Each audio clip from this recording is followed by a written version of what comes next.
for having me. There's an acute need, as you can see with the recession that we've had in our society, for financial literacy. Our least fortunate folks need help, so I'm here to tell you a little bit about the help that I'm planning to put together a team and assist the community with. So what is financial literacy? The Government of Canada defines financial literacy as the ability to have the knowledge, skills, and confidence to make responsible financial decisions. Cue.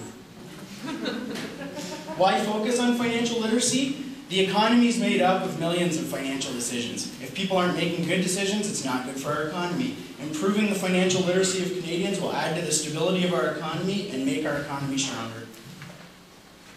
What can we do in Chatham-Kent? Chatham-Kent residents have a shared responsibility for financial literacy. It's going to take all of us to pull together in the public sector, the private sector, and the voluntary sector to do what we can to assist people with making responsible financial decisions. Partnering for prosperity, it's going to take financial professionals to work with educators and develop curriculum. It's going to take not-for-profits to provide access, and it's going to take government bodies to assist with funding as necessary. The grassroots pillars that we're planning to build upon are budgeting, so projecting income, expenses, and minimizing variances, borrowing, bridging income shortfalls in a responsible manner, and investing, creating an asset base to sustain the future, and understanding risk and reward. How can we teach budgeting? We're anticipating teaching people about forecasting fundamentals, forecasting their income, forecasting their taxes and their cost of living. We're also hoping to provide them technology resources in terms of doing their budgets in Microsoft Excel.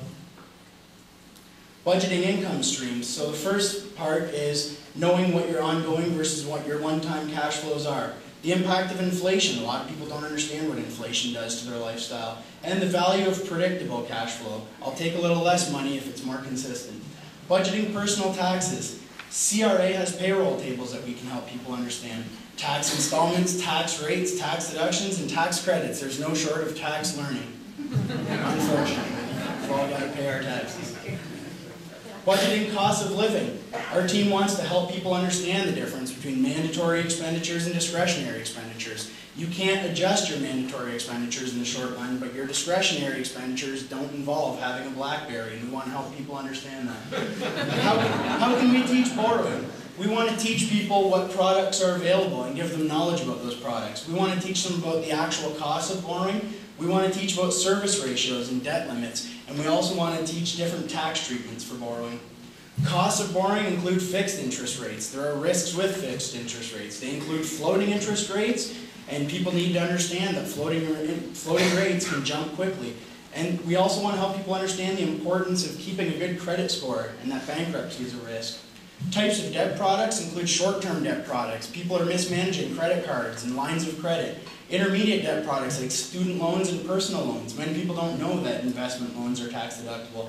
And then mortgages. We want to help people understand mortgages. With respect to investing, we want to teach people about returns, about risk, about their time horizon. We'll teach them more about taxes, because that just doesn't end. We'll teach them about liquidity, we'll teach them about legal considerations, and we'll teach them about their own unique circumstances. Return and risk concepts.